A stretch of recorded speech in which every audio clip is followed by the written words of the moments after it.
الحمد لولیہ والصلاة والسلام علی نبی و آلہ و صحبہ وبارک وسلم۔ قال اللہ تعالی وتبارک فی القرآن المجید والفرقان الحمید فی شان حبیبہ مخبرا و آمرا ان اللہ و ملائکتہ یصلون علی النبی یا ایہا الذین آمنوا صلوا علیہ وسلموا تسلیما۔ اللہم صلی علی سیدنا و مولانا محمد معدن الجود والکرم صلاۃ و سلام علیک یا سیدی یا رسول اللہ وعلی آلک و اصحابک یا حبیب اللہ۔ حمد و تعریف و توصیف اللہ جل مجدہ الکریم کی ذات بابرکات کے لیے، رسول رحمت شفیع معظم نبی محتشم حضور ختمی المرتبت صلی اللہ علیہ وآلہ وسلم کے حضور ناز میں اپنی عقیدتوں، ارادتوں اور محبتوں کا خراج پیش کرنے کے بعد واجب الاحترام ذوی الاحتشام عالی مرتبت محترم سامعین حاضرین، السلام علیکم ورحمۃ اللہ وبرکاتہ۔ شعبان المعظم کے مبارک دن بڑی تیزی کے ساتھ گزر رہے ہیں، اور یہ وہ مبارک مہینہ ہے جس میں انوار اترتے ہیں۔ ام المومنین سیدہ عائشہ رضی اللہ تعالی عنہا فرماتی ہیں کہ حضور علیہ السلام کو رمضان المبارک کے بعد سب سے زیادہ روزے شعبان المعظم میں رکھتے ہوئے دیکھا ہے۔ ماہ شعبان میں رمضان المبارک کا شدت سے انتظار کرنا، اس کی ہمیں ترغیب دی گئی ہے، بلکہ رجب کا چاند طلوع ہوتے ہی یہ دعا مانگا کرتے تھے میرے اور آپ کے آقا و مولا کہ اللہ ہمیں شعبان تک اور پھر رمضان المبارک تک پہنچا دے۔ اس مہینے کا آنے والے موسم نور کا استقبال کرنا، اس کے شوق میں بے تابیوں کا اظہار کرنا، یہ اللہ جل شانہ کے ساتھ محبت کی علامت ہے۔ شعبان المعظم کے دن گن گن کے گزارے جائیں کہ اتنے دن رہ گئے ہیں رمضان المبارک میں، اب اتنے دن رہ گئے ہیں رمضان المبارک میں۔ انسانی ذہن میں یہ سوال پیدا ہو سکتا ہے کہ متعینہ وقت پر تو اس مہینے نے آنا ہی ہے، اور اگر زندگی موجود رہی تو اس کو پا ہی لیں گے، تو اس شدت سے انتظار کرنے کا کیا مطلب؟ تو اس کا جواب یہ ہے، بیرون ملک سے کسی کے بزرگ نے، والد نے یا کسی کے بیٹے نے آنا ہو تو وہ 2 ماہ قبل ہی آنکھیں فرش راہ کیے ہوتے ہیں اور گن گن کے دن گزار رہے ہوتے ہیں، اور جو ہی لمحے قریب آتے ہیں تو پھر گھڑیاں اور ساعتیں بھی گنی جاتی ہیں۔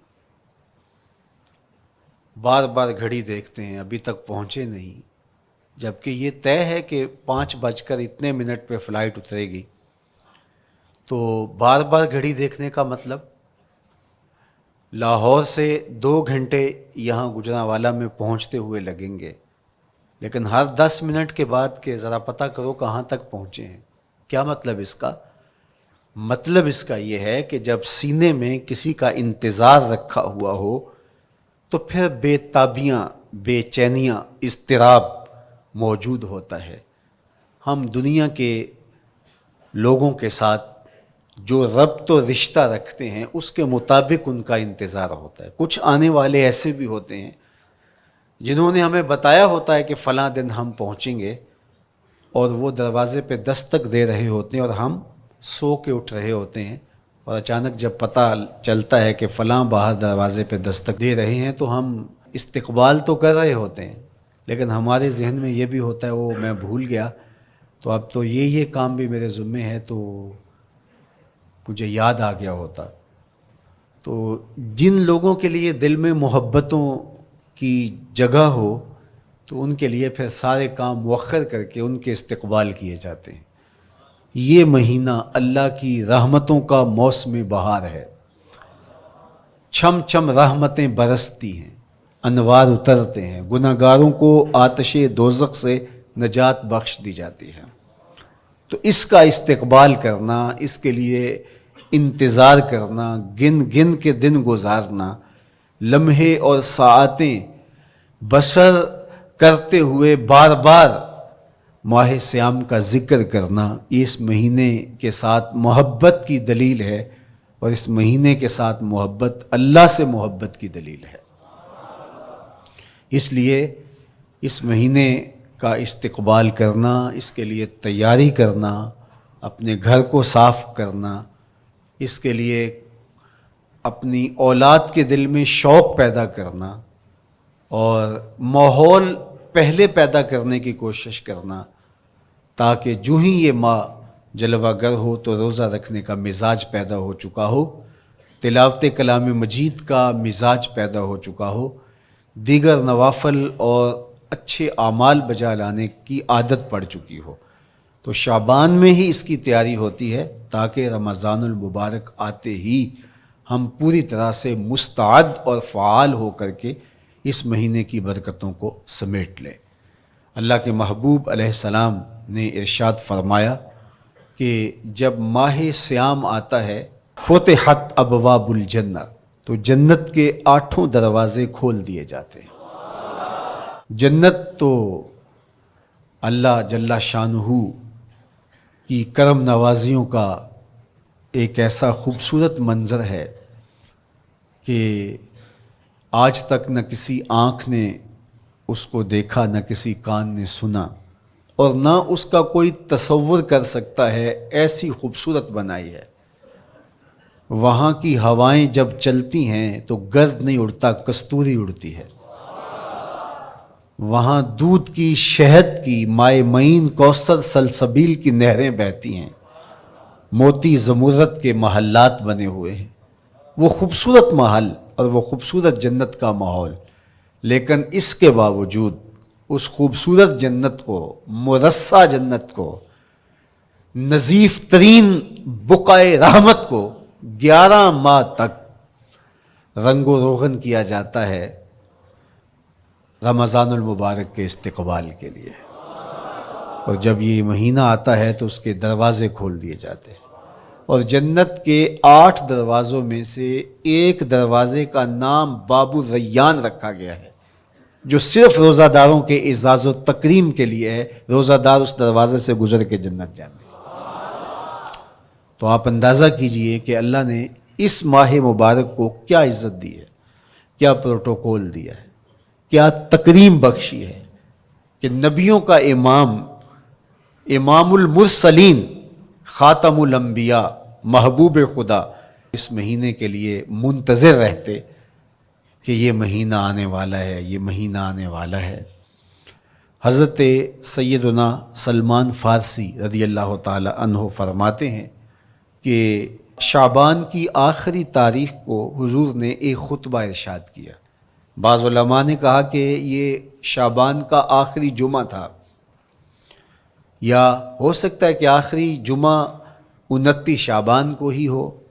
تو رمضان المبارک سے قبل حضور نے یہ خطبہ ارشاد کیا، جو مختلف کتب احادیث میں موجود ہے۔ یا ایھا الناس، اے لوگو، قد اظلکم شہر عظیم، اللہ نے تمہارے اوپر ایک بہت پاکیزہ، پر نور، عالی مرتبت مہینہ سایہ فگن کر دیا ہے۔ شہر فیہ لیلۃ خیر من الف شہر، اس مہینے میں ایک ایسی رات ہے جو 1000 مہینے سے بہتر ہے۔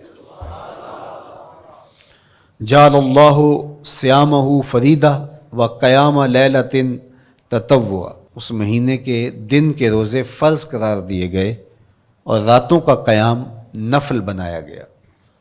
تراویح کی صورت کے اندر راتوں کے قیام کا ماحول پیدا ہوتا ہے، صلاۃ اللیل پڑھی جاتی ہے، نوافل پڑھے جاتے ہیں کثرت کے ساتھ۔ یہ اس مہینے کی شانیں ہیں، یہ اس مہینے کی رونقیں ہیں۔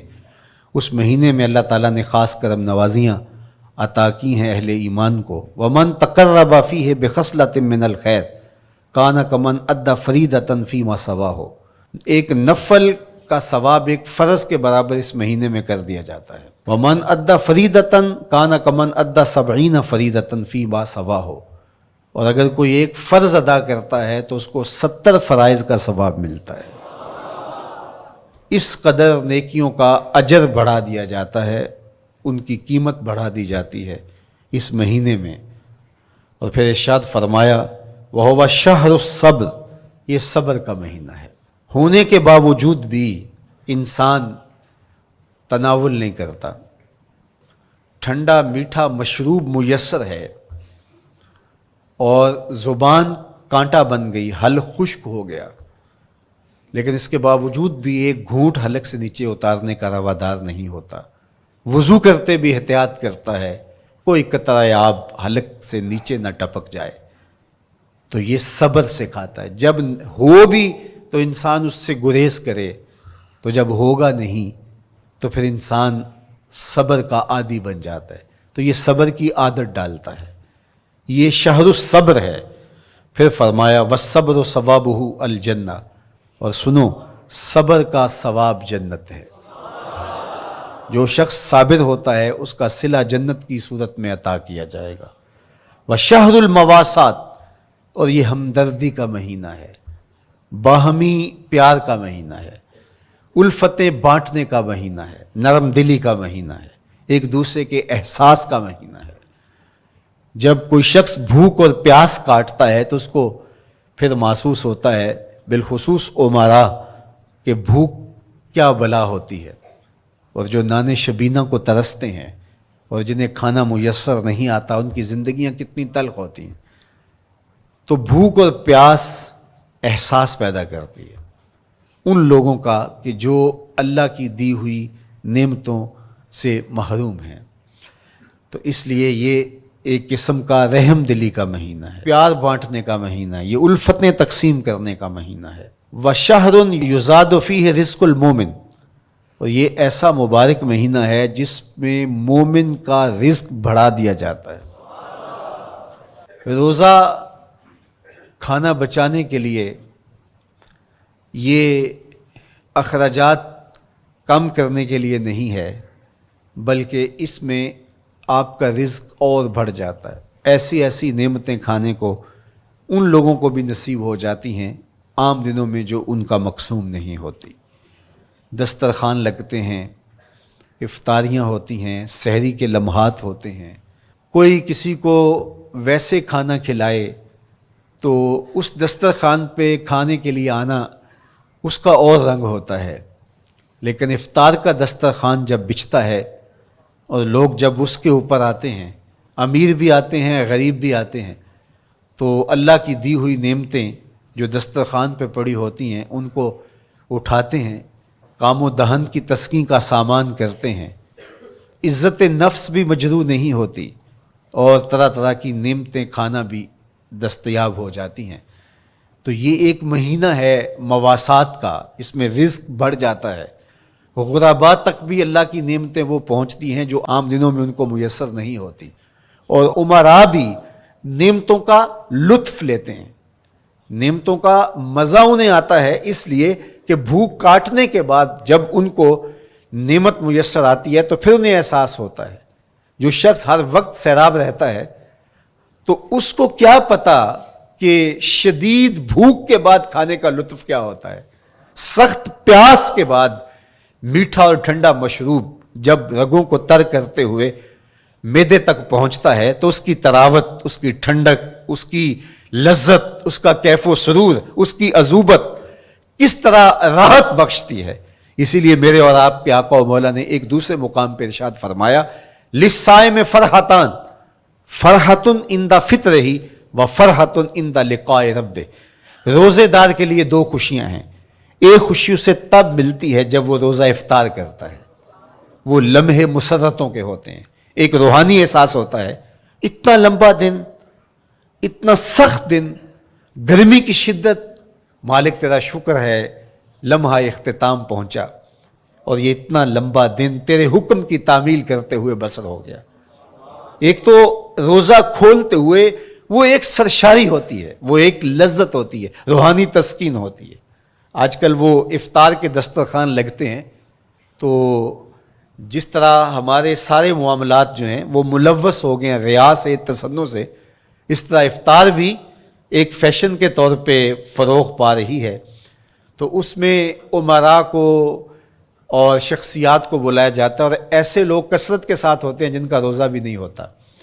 تو پھر ظاہر ہے رسماً تو اتنی دیر تک وہ کچھ نہیں اٹھا سکتے جب تک اذان کی آواز نہیں آتی، افطار کے لمحے نہیں آتے. تو اس وقت جو روزہ دار ہوتا ہے، جب وہ مشروب لے رہا ہوتا ہے، جب وہ کوئی لقمہ اتار رہا ہوتا ہے، تو اس کی جو فرحت ہوتی ہے، اور جس نے روزہ نہیں رکھا اور وہ بھی افطار کے دسترخوان پہ بیٹھا ہے، تو کیا اس کو کوئی روحانی حظ، کوئی سرور، افطار کے لمحوں کا کوئی لطف مل سکتا ہے؟ وہ بیچارہ کتنا بے چین ہوتا ہوگا کہ یہ شخص ہے کمزور ہے، سارا دن مزدوری کر کے آیا ہے، اور اس کا بھی تو سارا دن گزر گیا بھوک اور پیاس سے، اور میں صحت مند ہوں اور سارا دن ٹھنڈے ماحول میں رہا ہوں اور مجھے توفیق نہیں ملی. تو وہ گھونٹ کتنے مشکل اس کے لیے ہوتے ہوں گے. اور روزہ دار کے لیے کس قدر وہ آسودہ بخش لمحے ہوتے ہیں کہ جب اس کو یہ مسرت ہو رہی ہوتی ہے کہ مالک تیرا شکر، گرم موسم، زباں کانٹا، حلق خشک، اور تو نے تکمیل تک لمحے پہنچائے اور میرا دن خیریت سے گزر گیا. تو وہ اس کے لیے ایک خوشی کا لمحہ، روحانی مسرت کی کیفیت. اور دوسری کہ جب وہ ٹھنڈا اور میٹھا مشروب، سارے دن کی سوکھی ہوئی زبان اور خشک حلق، اور انسان کی جو ہے وہ رگیں بھی، انتڑیاں بھی خشک ہو چکی ہوتی ہیں، تو ٹھنڈا اور میٹھا مشروب جب انسان کے معدے کی طرف بڑھ رہا ہوتا ہے، زبان بولے نہ بولے، ایک ایک رواں اللہ کی حمد بول رہا ہوتا ہے، اور تشکر انسان کے رگو ریشہ سے ادا ہو رہا ہوتا ہے، اور اس کی کیفیت، اس کی سرشاریاں، اس کی لذتیں وہ دیکھنے کی ہوتی ہیں. تو کہا للصائم فرحتان، روزے دار کو تو ایک فرحت اس وقت ملتی ہے عند فطر ہی، جب وہ روزہ کھولتا ہے، روحانی فرحت بھی، جسمانی فرحت بھی. وفرحۃ عند لقاء رب، اور دوسری فرحت اور دوسری خوشی اسے تب ملے گی جب اس روزے کے صلے میں اللہ تعالیٰ اپنے رخ انور سے پردہ اٹھا دے گا اور روزہ دار کو اپنے دیدار کی دولت عطا کرے گا. تو وہ پھر منظر دیکھنے والا ہوگا، روزہ دار کی آنکھیں ٹھنڈی ہو جائیں گی.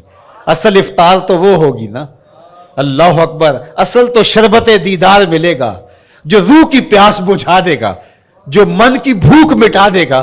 تو کہا للصائم فرحتان، فرحۃ عند فطرہ وفرحۃ عند لقاء رب. روزہ دار کے لیے دو خوشیاں ہیں.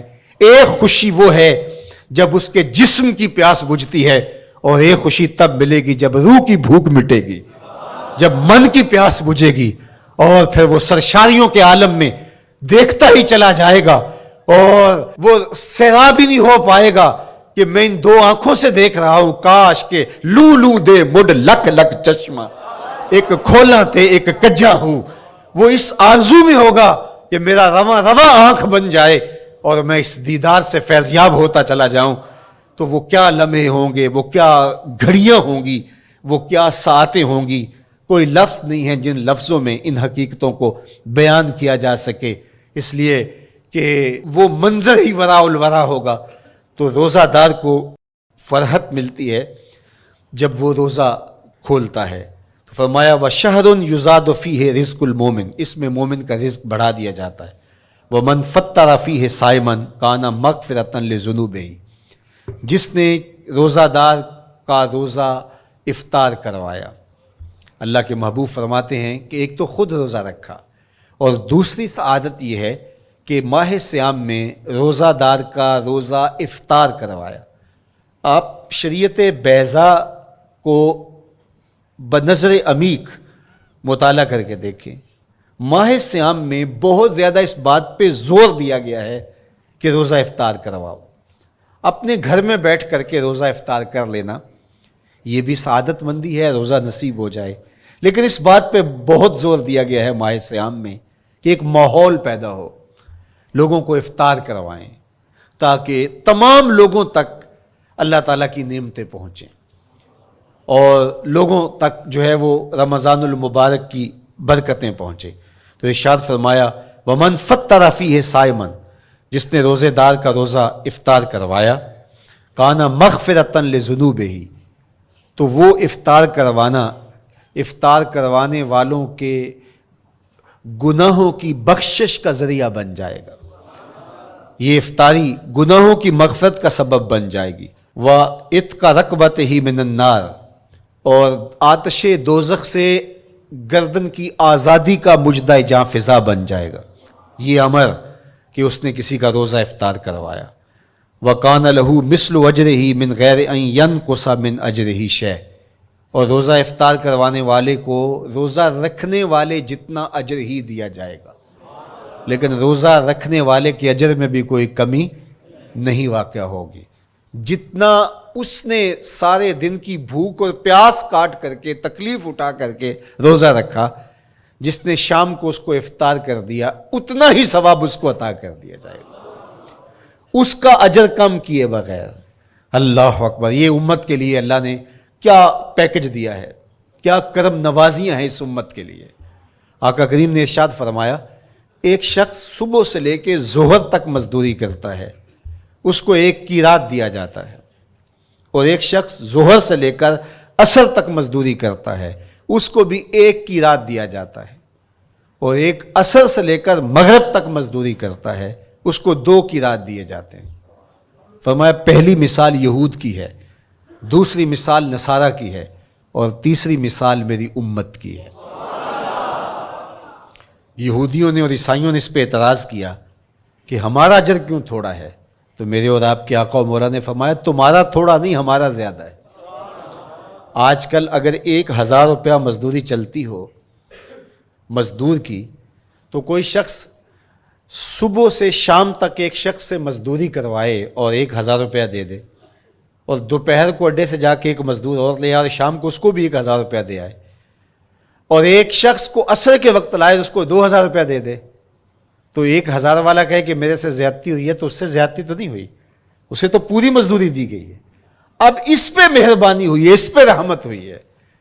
تو کہا یہود اور نصارہ کی یہ مثال ہے، ایک صبح سے ظہر تک مزدوری کرے اس کو 1 قیراط، ایک ظہر سے عصر تک مزدوری کرے اس کو بھی 1 قیراط، اور تیسرا بہت تھوڑا وقت عصر سے مغرب تک مزدوری کرے اس کو 2 قیراط. کہا یہ امت محمدیہ علی صاحب الصلوات کو دیا گیا نور ہے. تو ایک شخص نے سویر سے لے کر شام تک روزہ رکھا، بھوک کاٹی، پیاس کاٹی، سخت شدت کی گرمی سہی، اور ایک شخص نے شام کے وقت اس کو روزہ افطار کروا دیا. اور سنو حضور علیہ الصلوۃ والسلام کا فرمان، جب حضور نے فرمایا کہ اس کو پورا اجر ملے گا پہلے کے اجر کو کم کیے بغیر، تو صحابہ کا تو دل تڑپنے لگا کہ یہ کتنی بڑی بات ہے. اب آپ جانتے ہیں کہ یہ زمانہ ایسی معاشی خوشحالیوں کا نہیں تھا، لوگوں کے پاس تو نان شبینہ بھی میسر نہیں ہوتا تھا. تو صحابہ نے جو سوال کیا، قالوا یا رسول اللہ صلی اللہ علیہ وسلم، انہوں نے کہا اے اللہ کے پیارے رسول صلی اللہ علیہ وسلم، لیسا کلنا یجد ما یفطر الصائم، ہم میں سے تو ہر بندہ یہ طاقت نہیں رکھتا کہ روزہ دار کو روزہ افطار کروا دے. تو یہ اتنی بڑی سعادت، تو یہ تو پھر اہل زر ہی یہ سعادت حاصل کر پاتے ہیں. ہمارے جیسے لوگ تو پھر جو مال و دولت نہیں رکھتے تو وہ تو پھر یہ سعادت نہیں حاصل کر پائیں گے. تو میرے اور آپ کے آقا و مولا نے کیا فرمایا؟ قال، حضور نے ارشاد فرمایا یؤتی اللہ ھذا الثواب، یہ ثواب اللہ اسے شخص کو بھی عطا کرے گا. من فطر صائما علی مزقۃ لبن او تمرۃ او شربۃ من ماء، فرمایا کہ یہ اجر اللہ اس کو بھی عطا کرے گا جس نے کسی کا روزہ 1 گھونٹ دودھ سے کھلوا دیا، یا 1 کھجور سے کھلوا دیا، یا پانی کے 1 گھونٹ سے اس کا روزہ افطار کروا دیا. لازمی نہیں ہے کہ دسترخوان سجا ہو، انواع اقسام کے کھانے پڑے ہوں اور وہ افطاری ہی افطاری قرار پائے گی۔ جس نے کسی کو وہاں باہر ٹوٹیوں سے پانی کا گلاس بھر کے، کٹورا بھر کے سادہ پانی بھی پیش کر دیا تو اس کو بھی ثواب مل جائے گا۔ کتنا ثواب ملے گا؟ پورا روزہ رکھنے کا ثواب اس کو ملے گا۔ کتنی رحمتوں کی لوٹ سیل لگی ہے۔ کوئی ایسے بھی بانٹتا ہے، کوئی ایسے بھی کرم نوازیاں ہوتی ہیں، لیکن میرے رب کے خزانے کتنے کھلے ہیں۔ میں نے مدینہ المنورہ میں ایک شخص کو دیکھا کہ وہ روزے کے وقت وہاں سے ہی گلاس لیتا اور زمزم سے بھرتا اور روزہ داروں کے آگے رکھتا چلا جاتا، اور روزانہ اس کا یہ عمل ہوتا۔ نماز عصر کے بعد شروع ہوتا، جتنی اس کی پہنچ ہوتی ہر ایک کے آگے رکھتا چلا جاتا۔ پانی بھی وہاں سے لیا، گلاس بھی وہاں سے لیا۔ اللہ اکبر! فرمایا دودھ کا ایک گھونٹ یا پانی کا ایک گلاس یا ایک کھجور اس نے کسی کو پیش کی اور اس نے اس سے روزہ کھولا، اللہ کے محبوب فرماتے ہیں پہلے کے اجر میں بغیر کسی کمی کے اس کو پورا ثواب روزے کا نصیب ہوگا۔ اللہ اکبر! اب سنو، پھر حضور نے ارشاد فرمایا ومن اشبع صائما، اور جس نے صحیح اہتمام کے ساتھ روزے دار کو اچھا کھانا کھلایا، اچھی پرتکلف افطاری دی، سقاہ اللہ من الحوض شربتا لا یظمأ حتی یدخل الجنہ، اس کو حوض کوثر سے ایسا جام ملے گا کہ اس کو کبھی پیاس نہیں ملے گی یہاں تک کہ جنت میں چلا جائے گا۔ اللہ اکبر! اس کو کوثر کے جام نصیب ہوں گے حشر کی گرمی میں۔ اور آپ کو معلوم ہے، علماء سے آپ نے بارہا سنا ہوگا کہ جام کوثر جس نے ایک بار پی لیا پھر 50,000 سال کے دن میں اس کو دوبارہ پیاس نہیں لگے گی۔ یہ جام کوثر کی خصوصیت ہے۔ فرمایا وَهُوَ شَهْرٌ أَوَّلُهُ رَحْمَةٌ، یہ وہ مہینہ ہے جس کے پہلے 10 دن رحمت ہیں اور اس کا درمیانی عشرہ مغفرت ہے، وَآخِرُهُ عِتْقٌ مِّنَ النَّارِ، اور اس کا آخری عشرہ جو ہے وہ آتش دوزخ سے نجات کا ضامن ہے۔ فَاسْتَكْثِرُوا فِيهِ مِنْ 4 خِصَالٍ، کہا کہ 4 کام اس مہینے میں کثرت کے ساتھ کرو۔ خصلتان ترضون بہما ربکم، 2 کام تو وہ ہے جس سے تم اپنے رب کو راضی کرو گے۔ وخصلتان لا غنا بکم عنہما، اور 2 کام ایسے ہیں کہ ان سے بے نیاز نہیں ہو سکتے تو وہ تمہیں کرنے پڑیں گے۔ اما الخصلتان اللتان ترضون بہما ربکم، وہ 2 خصلتیں، 2 کام جن کے ذریعے سے تم اپنے رب کو راضی کر سکو۔ فشہادت اللہ الہ الا اللہ، وہ گواہی دینا ہے لا الہ الا اللہ۔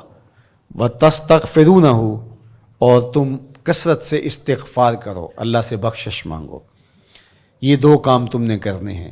وَأَمَّا الْخَصْلَتَانِ اللَّتَانِ لَا غِنَىٰ بِكُمْ عَنْهُمَا، اور وہ چیزیں جن کے بغیر تمہیں چارہ نہیں ہے۔ فَتَسْأَلُونَ الْجَنَّةَ وَتَعُوذُونَ مِنَ النَّارِ، اللہ سے جنت طلب کرو اور دوزخ سے پناہ مانگو۔ تو یہ 2 کام جو تمہاری ضرورت ہے تم اس مہینے میں کثرت کے ساتھ کرو۔ تو یہ مہینہ رحمتوں کی لوٹ سیل کا مہینہ ہے، یہ کرم نوازیوں کے امٹتے ہوئے دھارے ہیں، یہ سیل رحمت ہے جو کہ من کی سیرابی کا سبب اور ذریعہ ہے۔ خوش نصیب ہیں جو ماہ صیام کو خوبصورتی کے ساتھ بسر کرتے ہیں، اس کے آنے سے پہلے استقبال کرتے ہیں، گھروں میں صفائی کریں، اہتمام کریں، مساجد میں اہتمام کریں، تاکہ بچوں میں یہ شوق پیدا ہو کہ ماہ صیام آ رہا ہے۔ جب ہم بچے تھے تو ہمارے والدین رمضان المبارک سے قبل ہی رمضان المبارک کی تیاریاں شروع کر دیا کرتے تھے۔ اس وقت گھر میں شربت تیار ہوا کرتے تھے گڑ کے، اور وہ پہلے ہی مائیں گھر میں تیاری کرنا شروع کر دیا کرتی تھی۔ ایک شوق پیدا کرنا مقصود ہوتا ہے۔ تو کچھ چیزیں ایسی ہیں کہ آرڈر لکھیں اور 1 سیکنڈ میں گھر پہنچ جائے، لیکن کچھ چیزیں یہ جو ہے وہ تیار کرنی چاہیے، شوق پیدا ہو۔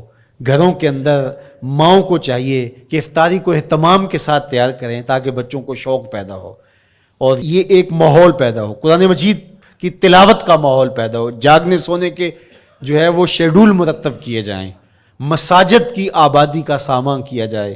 پچھلے سال تو بڑا اداس رمضان گزرا، اس لیے کہ کرونا کے حوالے سے جس طرح ملکی حالات تھے وہ آپ کے سامنے تھے۔ اس مرتبہ الحمدللہ اس طرح کے حالات نہیں ہوں گے، کچھ SOPs کو آپ کو فالو کرنا ہوگا، لیکن مسجدوں کی انشاءاللہ رونقیں بحال رہیں گی، اور صلاۃ التراویح اور سحر و افطار کے لمحے، نوافل، تسبیحات، اذکار، نمازوں میں 5 گانہ حاضریاں، یہ کیسا خوبصورت ماحول ہوتا ہے، رحمتیں برس رہی ہوتی ہیں، انوار اتر رہے ہوتے ہیں، اور وہ کیا خوبصورت لمحے ہوتے ہیں اور کیا گھڑیاں ہوتی ہیں۔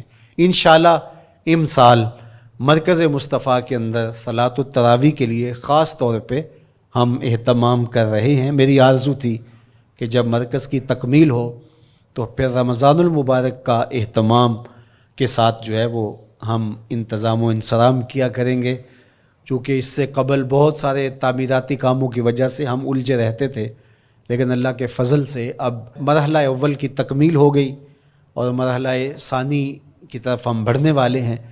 تو اس رمضان المبارک کے اندر ہمارے لیے بیٹھنے کی جگہ، خواتین کے لیے انتظام، افطار کے لیے، سحر کے لیے، دوستوں کے لیے انشاءاللہ خوبصورت اہتمام ہوگا۔